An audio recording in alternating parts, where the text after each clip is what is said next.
할렐루야. 중총 목사와 함께하는 영성 산책 시간입니다.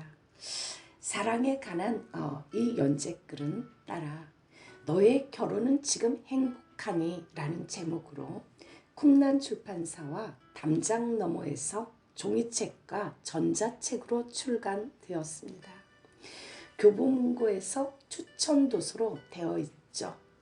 오래전에 총신대학교 상담학 교수님께서 이 글을 읽고 직접 찾아오신 적이 있고, 이 글을 읽어본 사람들이 국민일보 등에 광고를 실었으면 하셨는데 싫지 않고 놓아두었습니다.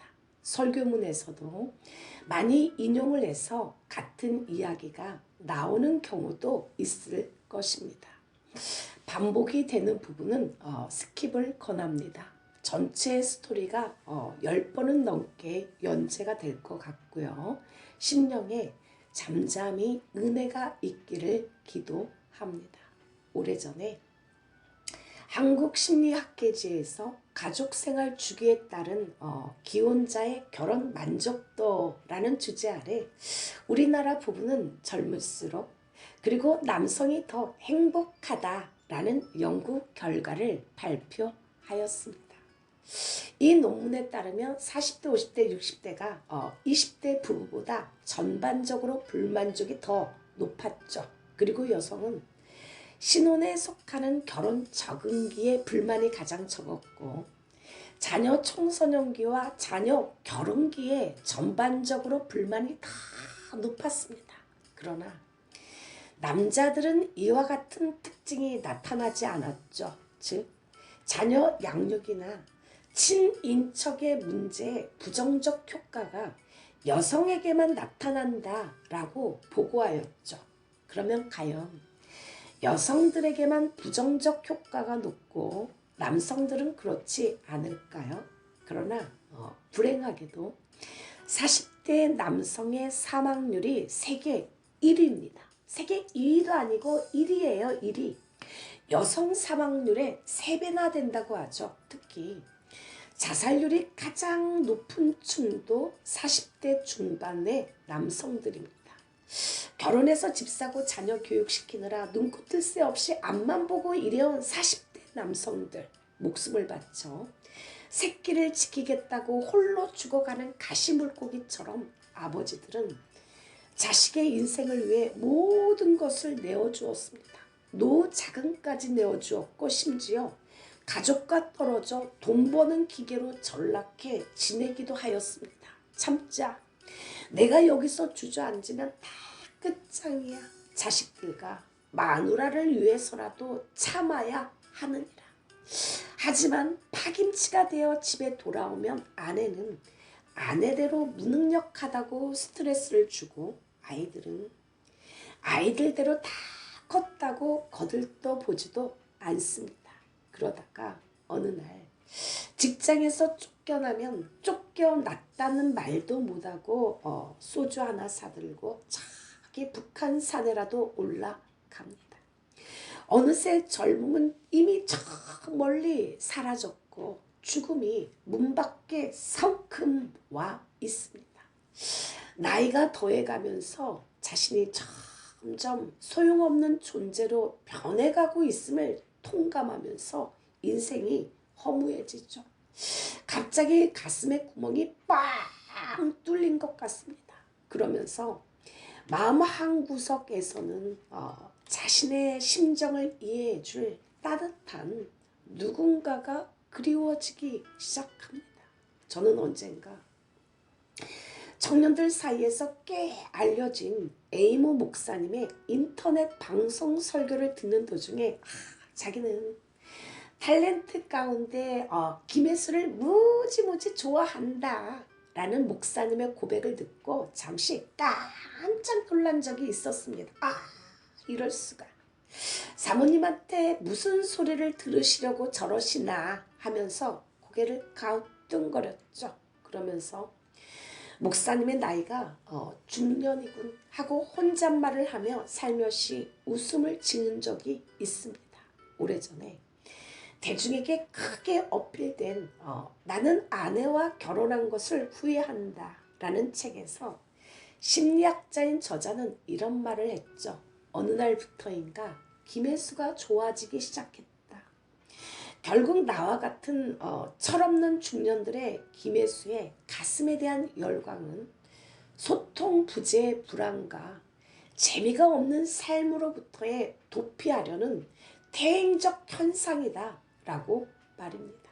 우리가 가정을 사랑하는 것은 어머니의 따뜻한 품을 생각하기 때문이죠.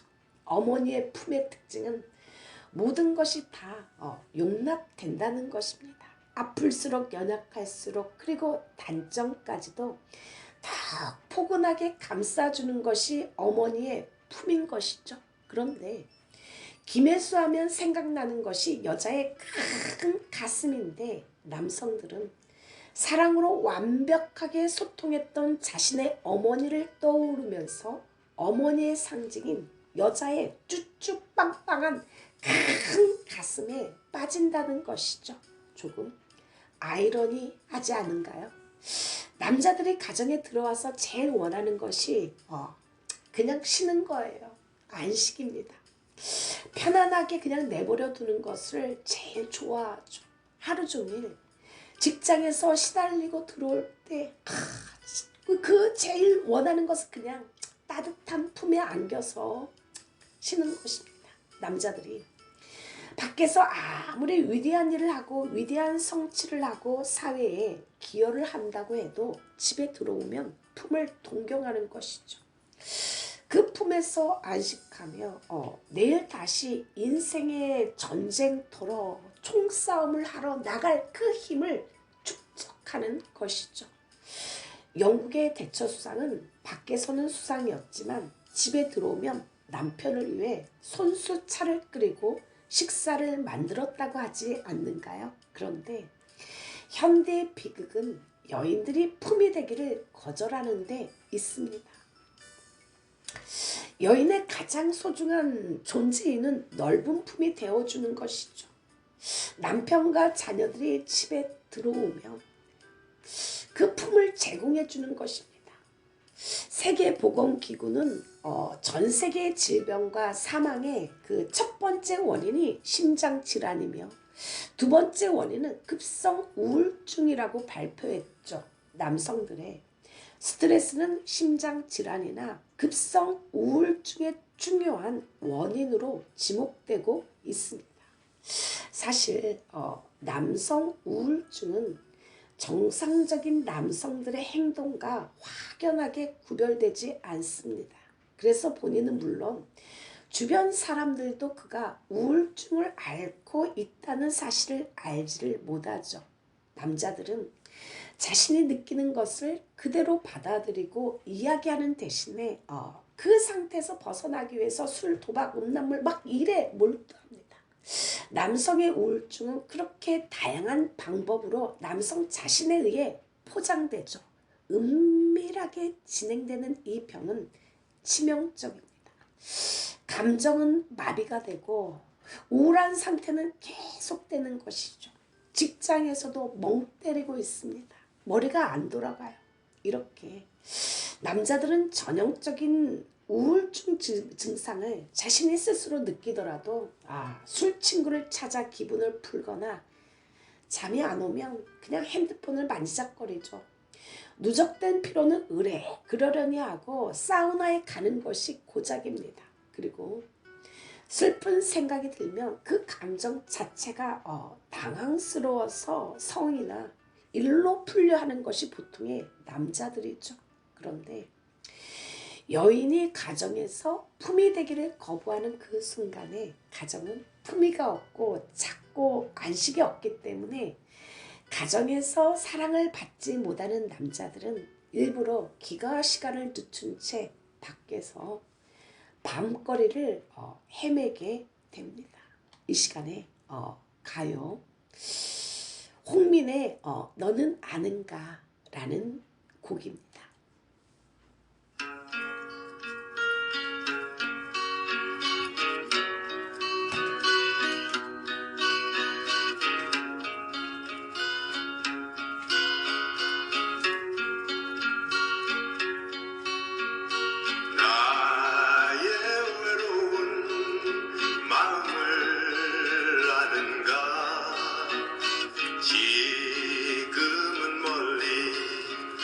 떠나간 그 사람 꽃은 피고 산골장마다 냇물 소리 들려오네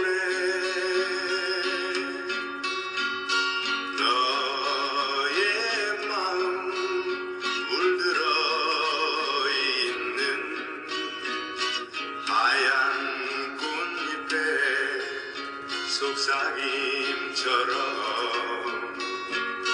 길고도 긴 세월은 흘러도 다정하게 들려오네 너는 아는가 꽃잎이 지듯이 떨어진 나의 슬픈 마음은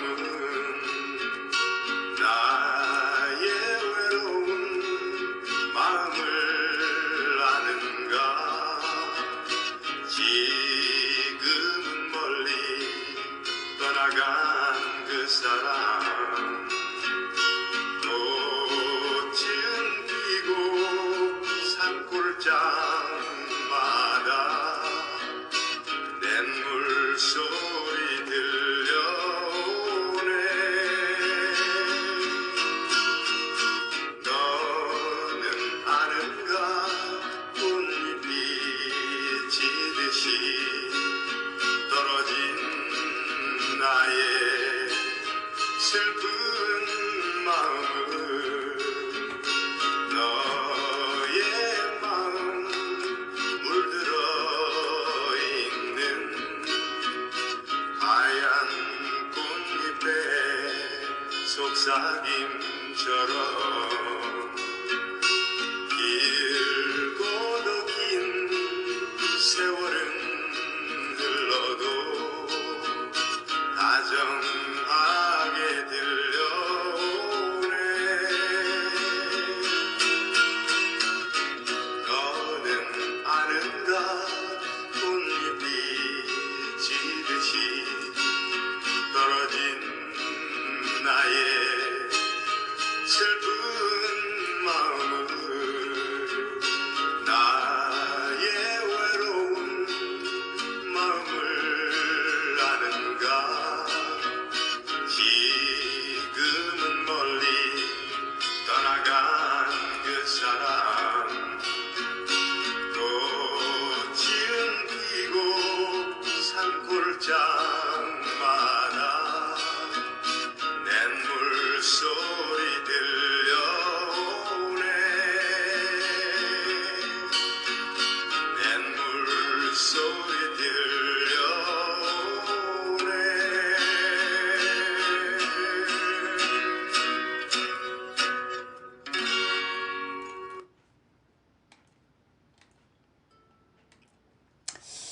할렐루야.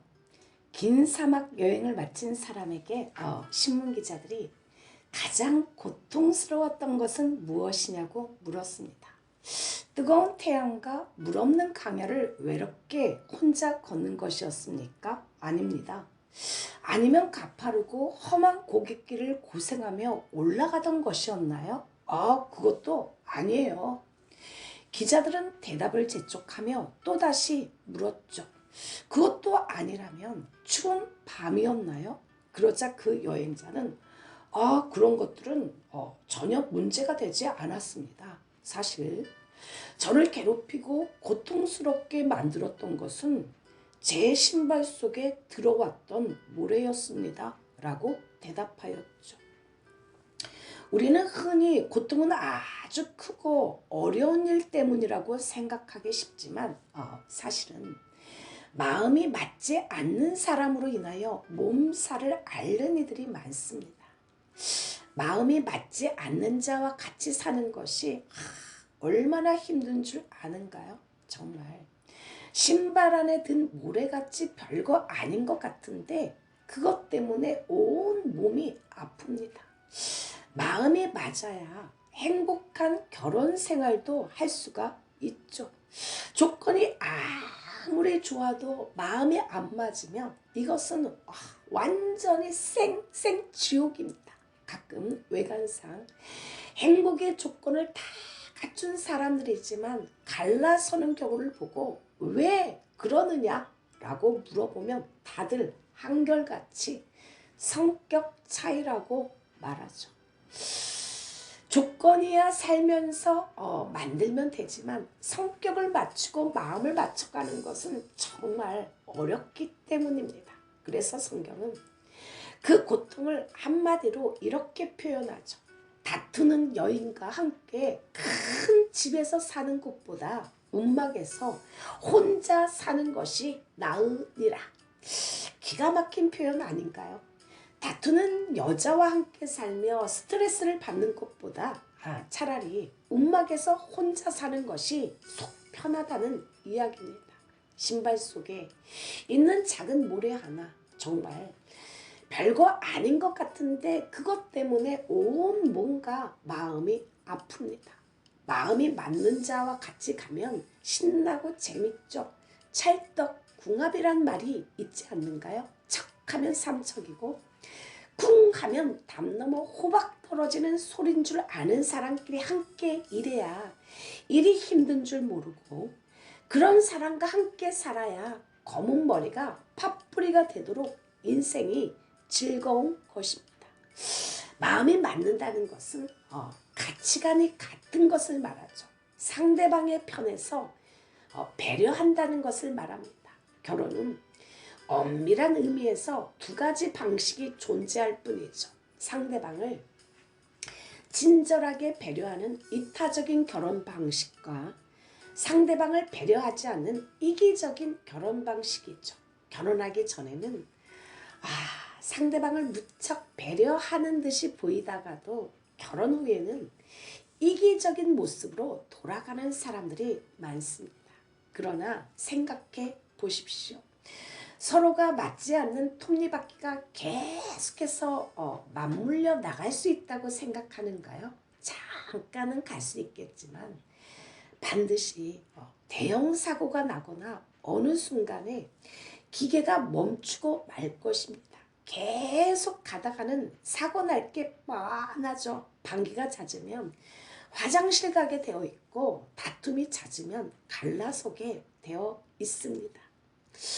우리가 겪는 대부분의 위기는 인간관계 안에서 일어나죠. 그 관계가 밀접하면 밀접할수록 스트레스와 갈등이 발생할 가능성은 높아집니다. 특히 부부관계는 그 어느 관계보다도 친밀하고 강렬하며 커다란 의무와 책임이 따르기 때문에 극복하기가 힘든 위기가 막 계속해서 밀려오기가 쉽죠. 그래서 결국은 삶을 늘 끊임없이 지치고 피곤하게 만들고 우리의 에너지와 시간 청력을 끊임없이 낭비하게 만듭니다. 그리고는 서로가 치유하며 감싸야 하는 부부관계에서조차 우리는 상상할 수 없는 다양한 상처와 아픔으로 인하여 힘들어지죠.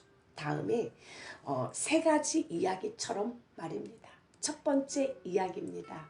시부모와 가족 중 하나를 택한다면 시간이 얼마 남지 않았습니다. 곧 아이들을 떠나보내고 저 혼자 기나긴 여행을 하게 될 것입니다. 정말이지 우유부단한 남편이 원망스럽습니다. 어째서 자기 부모가 시키는 대로 이혼을 하는 것인지 우리 식구를 지키려 했을 뿐인데 제가 그렇게 미웠을까요? 자기 속으로 낳은 아이와 엄마 사이를 모질게 떼어놓고 남편은 부모가 시키는 대로 이혼을 결심합니다. 더 이상 의지하고 싶은 마음도 없습니다. 하지만 마음 한쪽에서는 남편이 우리 가족을 지켜주었으면 하는 미련이 자꾸만 남습니다. 그만 살자. 이혼해. 부모님들도 이혼하길 바라셔. 제정신이야? 왜? 왜? 하고 마구 울어보기도 하고 매달려보기도 했습니다. 그러나 자기 부모에 대한 신뢰가 너무 두터운 남편의 고집을 꺾을 수가 없었습니다. 당신이랑 부모님이 너무 안 맞아. 그건 당신도 인정하는 거잖아. 평생 부모랑 함께 살 거야? 그렇게 할 수 있을 것 같아? 불쌍하신 분들이야. 그분들과 마음을 못 맞추는 당신과 더 이상 함께 살기는 힘들어. 결혼 초부터 저는 사상꺾어 참견하는 시부모님들과 자주 부딪혀야 했습니다. 살림을 들릴 때도 시어머니는 저보다 먼저 살림집에 찾아와서 물건을 닦고 방을 쓸었죠. 처음에는 그런 시어머니가 신경을 써주시는 거라 생각했고 너무 고마웠습니다. 하지만 시어머니는 아들을 빼앗긴다는 그 두려움 때문에 극성이었죠. 수시로 집에 드나들었고 밥통을 열어보고 냄비를 살피며 살림이 이게 뭐야? 남편은 밥을 먹고 나갔냐? 잔소리가 끝이 없었죠. 오죽하면 노이로제에 다 걸렸을까요? 아기를 가졌을 때도 그랬습니다. 배가 불러 힘들어서 좀 누워 있으려고 하면 갑자기 시어머니가 들이닥쳤습니다. 정말 간이 떨어질 듯 놀라서 자리에서 일어나게 되죠. 그리고 곧이어 들리는 소리. 그 사이에서 남편은 방향을 잡지 못했습니다. 왜 내가 어머니 비율을 맞추지 못하는지 이해하지 못했고 결국엔 저를 미워했죠. 나이든 노인네. 사시면 얼마나 산다고 그 뜻을 못 맞춰주냐고 구박하는 남편을 저는 이해할 수가 없었습니다. 어렵고 힘든 시간을 참아가며 아이를 둘이나 낳았는데 이제 남편은 저와 이혼을 하려고 합니다. 사진을 정리하고 살림을 정리하고 아이들 옷가지를 정리합니다. 멍해진 표정으로. 설거지도 미뤄둔 채 하루가 가고 또 하루가 갑니다. 아이들은 이제 엄마와 함께 살 수 없다는 걸 아는지 모르는지 옆에서 장난만 칩니다. 현실을 생각하지 않을 수가 없어서 아기들은 시댁에 보내기로 했죠. 자주 애들과 접할 수 있는 시간을 만들어 주마라고 약속했고 아이들 문제에 대해서 서로 의논할 수 있다는 합의도 보았습니다. 그러나 그런 거 아무 소용없었죠. 내일이면 이것들과 떨어져야 합니다. 지금까지 7년 동안 아이들을 하루도 떼어놓지 않았는데 아이들이 없는 세상을 전 어떻게 살아야 할까요? 하루에도 수십 번씩 제 스스로를 다잡아 보지만 뺨을 타고 흐르는 눈물을 주체할 수가 없습니다. 차라리 제가 바람이라도 나서 이혼하는 거면 참 좋겠습니다. 제 가족보다 자기 부모가 더 안쓰럽다는 사람이니까요. 이제 겨우 6살, 5살 두 애들을 두고 독해지리라. 내 아이들을 되찾기 위해서라도 정말 열심히 살아야겠습니다.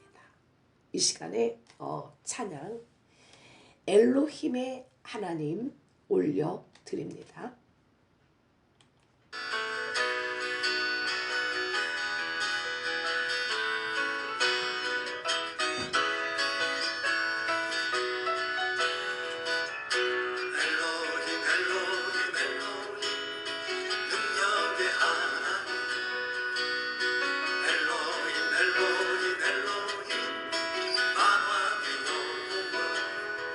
손을 높이 들고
두 번째 이야기는 소리 지르는 아내 때문에 참기 힘들어하는 남편의 이야기입니다.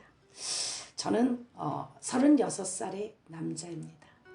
결혼한 지 올해로 5년째이고 5살 된 아들이 있습니다. 결혼 초부터 시댁 문제로 아내와 싸움이 잦았습니다. 늘 시댁만 다녀오면 싸움을 하게 되죠. 아, 나 정말 당신 엄마 때문에 스트레스 받아. 당신 엄마라니? 무슨 말이 그래? 그럼 당신 엄마지 우리 엄마니? 도대체 뭐가 그렇게 불만이 많은지 알 수가 없어. 어머니가 뭘 어쨌는데 당신은 사사건건. 으악! 사사건건? 내가 뭘? 그래, 늘 그런 식이지. 자기는 늘 그런 식이야. 내 입장은 조금도 생각 안 해. 당신 입장이 어떤데? 몰라? 몰라서 물어? 보면서 그래? 성격이 급한 아내는 소리를 지르고 살림을 던지고 악을 쓰고 했습니다. 사원주택에 살고 있는데도 말입니다. 저는 아내의 성격을 잘 알기에 참고 참았죠. 그렇게 몇 년을 참고 살다 보니 문제는 제가 완전히 아내에게 정이 떨어져 버렸다는 것입니다. 올해 봄부터는 이런 아내가 너무 싫어서 부부관계조차 하지 않습니다. 아내를 보고만 있어도 지레 겁이 나니까요. 아이를 보면 가정교육이 엉망인 것 같아서 자신이 부끄럽기도 하고요. 견딜 수가 없어진 저는 결국 이혼을 요구했습니다. 도저히 성격이 맞지 않아서 못 살겠다고. 더 길게 끌지 말고 지금 헤어지자. 아이를 위해서도 그게 좋겠어. 처음엔 아내도 그렇게 하자고 하더군요. 아내가 요구하는 위자료를 주기로 하였습니다. 우리 집 전 재산이죠. 저는 기꺼이 준다고 했죠. 아들은 제가 키운다는 조건으로 합의를 한 것이죠. 그런데 아내가 친정을 다녀오더니 갑자기 더 많은 위자료를 요구하면서 아들은 자신이 키우겠다는 거예요. 며칠을 이야기하다 다시 아이를 장래를 생각해서 살아보기로 했죠. 아내도 지금까지 너무 심하게 한 것을 사과하고 시댁에도 잘 하겠다고 하더군요. 그렇게 다시 두어 달이 흘러갔습니다. 근데 한번 끊어진 정이 도저히 살아나지가 않습니다.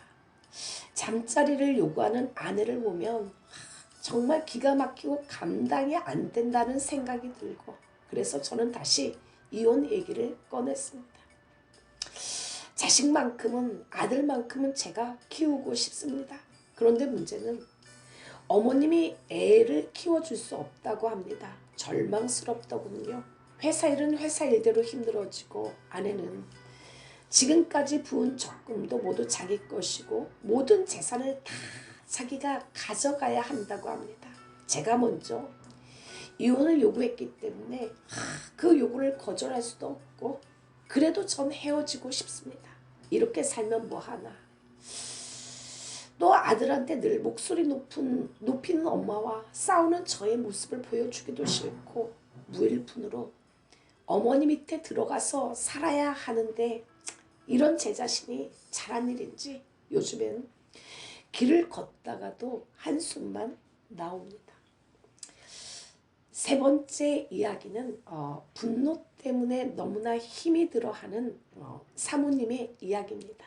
저의 남편은 현재 목회자로서 수년 전에 서울 근교의 아파트 단지에 아담한 교회를 지어서 목회를 하고 있습니다. 지하에는 성전을, 1층은 상가로 세를 내어주고 2층은 교육관 및 교회 사무실로, 3층에는 목사관을 마련하였습니다. 개척 초기에는 동료 목사님들이 그렇게 부러워했죠. 하지만 개척한 지 10년째 송도수는 늘 제자리입니다. 남편은 신학동기 목사님들이 그렇게 부러워하죠. 남편은 신학동기 목사님들이 임대교회에서 쑥쑥 성장한다는 소식을 들을 때마다 심기가 불편한 것처럼 보입니다. 내가 능력이 없어서 그런 것인가? 교회 입지가 좋지 않아서? 라는 생각들을 많이 합니다. 어떤 때는 어디 멀리 가서 푹 좀 쉬고 싶은 마음이 간절하다고 말을 하죠. 아무리 생각해도 남편이 탈진된 것이 아닌가 싶습니다. 저는 남편이 늦은 나이에 소명을 받아 사모가 되었죠. 사모의 자격은 있는 것인가? 자신의 역할은 무엇일까 하고 늘 자문해 봅니다. 개척교회가 되다 보니 아이들 교육, 가정살림, 사모 역할, 건물의 보일러 관리, 새벽 예배 참석 등 할 일이 너무 많고 이루 말할 수가 없이 힘이 듭니다. 때로는 예배 시간에 졸죠. 저녁 시간이 되면 빨리 잠자리에 들고 싶고 만사가 귀찮아서 그냥 쉬고 싶은 심정일 때도 있습니다. 다른 가정들도 다 그렇다고는 하지만 남편과의 갈등은 도가 지나친 것이 아닐까 하는 생각이 듭니다. 사모인 자신도 문제가 있다고 생각하지만 부부간의 갈등과 다툼, 분노를 제대로 처리하지 못하는 남편의 행동을 볼 때마다 저 사람 정말 목사 맞아? 목사님 맞는가 싶습니다. 말보다 주먹과 고함에 앞서는 남편의 미성숙한 행동을 볼 때마다 하나님이 살아계신다면 어찌 저런 남편에게 소명을 주셨을까 하는 생각도 듭니다. 3살 때부터 계모 밑에서 자란 탓으로 사랑이 부족하고 특히 여자들에게 공격적 이겠거니와 하고 이해는 합니다만 그러나 정작 남편의 분노와 구타, 폭언을 듣다 보면 정말 왜 살아야 하는 것인지 아이들에게는 무엇라 말해야 하는 것인지 혼동이 되기도 합니다. 저라도 아이들에게 사랑을 베풀어야지 하면서도 자신도 모르게 아이들에게 폭언을 사용하고 있는 제 스스로의 모습에 놀라기도 합니다. 그러면서 자꾸만 끌어오르는 제 자신이 싫습니다.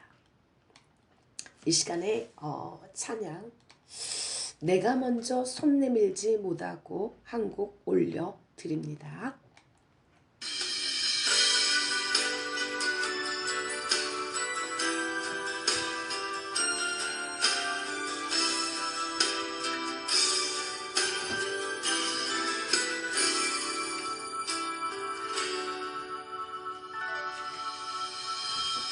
내가 먼저 손 내밀지 못하고 내가 먼저 용서하지 못하고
할렐루야.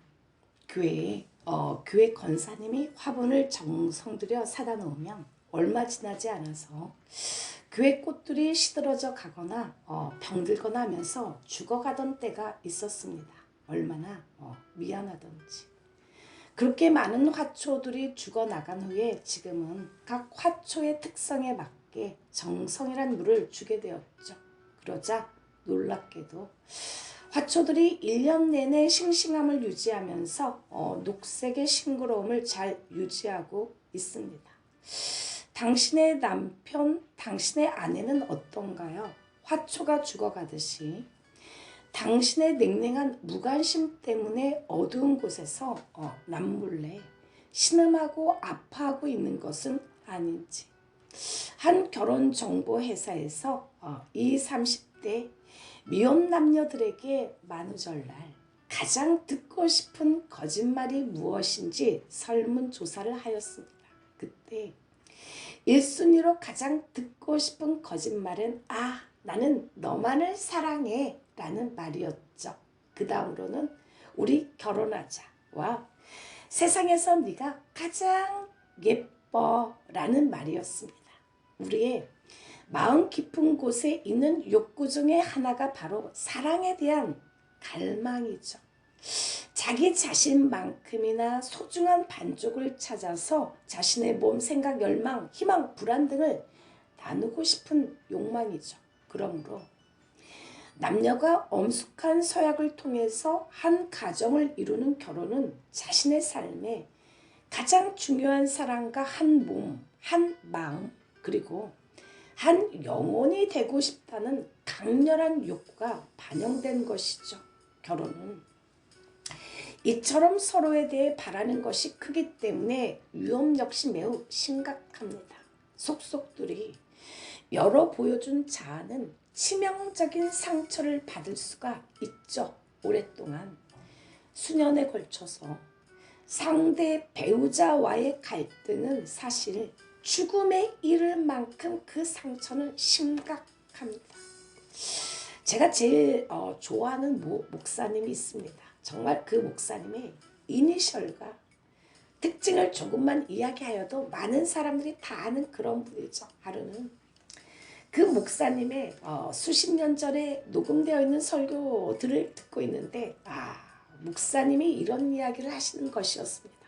자신은 인생을 살면서 죽고 싶은 생각을 별로 해본 적이 없었는데 부부 관계에서만큼은 예외라는 것이었어요. 그러면서 부부 갈등으로 얼마나 괴로워하는지 아내 앞에서 차라리 벽에다가 머리를 쳐박고 죽고 싶었다라고 이야기를 하자 모든 성도들이 일제히 웃었습니다. 저도 웃었죠. 그렇게 인간적으로 따지자면 완벽할 것 같은 그분에게도 그런 고민이 있었구나 생각하니 왠지 모를 인간적인 따스함이 느껴졌습니다. 그러면서 목사님은 세월이 흘러 지난 날들을 되돌아보니 아내가 얼마나 소중한지 모르겠다고 하면서 아내에 대한 사랑을 이야기하였죠. 여보 고마워요 하시면서 가정은 사실 큰 여우가 아니라 작은 여우로 인해 포도원이 허물어집니다. 실제로 이혼은 외도나 파산과 같은 큰 여우 때문에 일어나는 것이 결코 아니죠. 오히려 상대방의 혈기와 조절되지 않는 분노, 무시하는 태도, 거슬리는 행동, 자기중심적이고 너무나 이기적인 요구 등과 같은 작은 여우들이 사랑하고자 하는 의욕을 감소시키죠. 그리고 마침내 서로에 대해서 무관심하게 되고 관심이 없죠. 증오만이 남게 되는 것입니다. 누구한테 왜 당했을까? 집 뭉개진 하반신을 끌고 뜨거운 아스팔트 길을 건너는 지렁이 한 마리. 죽기보다 힘든 살아내는 고통이요. 노로하여 모든 삶은 얼마나 위대한가 엄숙한가. 유한진님의 전율이라는 시입니다. 지금 이 순간에도 셀 수 없는 수많은 사람들이 사랑에 대한 갈망과 상처 때문에 죽음의 문턱에서 괴로워하고 있습니다. 겉은 웃고 있지만 속은 병으로 썩어져 문드러져 가죠. 이러한 괴로움을 벗어나기 위해 요즘 문제가 되고 있는 것 중에 하나가 바로 중독이죠. 사랑 때문에 힘듭니다. 우울합니다. 죽고 싶습니다. 인생을 어디로 가야 할지를 몰라 이리 뛰고 저리 몸부림치다가 결국은 부딪히고 쓰러지죠. 현대인의 이러한 현상을 반영하듯 한국경제신문에 이러한 글이 실렸습니다. 정신과 전문의의 몸값이 급등했다. 서울대병원 강남센터의 한 정신과 교수는 지방 중소도시의 경우 승용차와 아파트를 제시해도 정신과 의사를 구하지 못하는 사례가 다반사라고 말했다. 전국 수련병원의 정신과 레지던트 지원율도 전체 진료 과목 중에 최고다. 그러면서도 친절하게 이 신문은 이렇게 덧붙입니다. 이처럼 정신과 전문의 몸값이 급등한 것은 우울증 등 정신질환자 수가 해마다 증가하면서 수요가 크게 늘었기 때문이다. 저는 룻기를 보면 볼수록 룻이라는 여자가 참 대단하다는 생각이 듭니다. 룻은 하나님 앞에서 원망한 적이 없습니다. 시어머니와의 만남도 원망하지 않았죠. 나는 왜 기구한 운명으로 태어났지? 하필이면 이런 가문에 시집 오게 되었을까? 왜 젊은 나이에 가부가 되었지? 하면서 우울해하지도 신세 한탄을 하지도 않았습니다. 오히려 그녀의 남편이 죽었는데도 시어머니를 따라 나서며 봉양을 하였죠. 그렇습니다. 룻이 그랬던 것처럼 모든 것이 내 자신이 어떻게 행동하느냐에 달려있는 것이지 주어진 환경이 문제가 아닙니다. 룻은 사람이나 환경을 보지 아니하고 오직 하나님 앞에서 주어진 현실에 그저 최선을 다해 감당했을 때 필연적인 그 만남을 통해서 하나님의 축복이 있었습니다. 어찌 이런 룻에게 하나님이 감동하지 않을 수 있단 말인가요? 우리도 한번 하나님을 감동시켜 보았으면 좋겠습니다. 비록 길고 긴 고통과 좌절의 터널을 통과하게 될지라도 결국 그 종착역의 이름은 해피엔딩입니다. 우리도 한번 감옥에서조차 찬양하였던 사도 바울처럼 원망 대신에 감사를, 불평 대신에 찬송을 한번 해보게 해요. 아자, 그래도 난 소망을 붙든다. 주께서는 나의 슬픔이 변하여 기쁨이 되게 하셨습니다. 이 시간에 마지막으로 우리 이 땅에 몸으로 태어나 한 곡 올려드립니다.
살 수 없네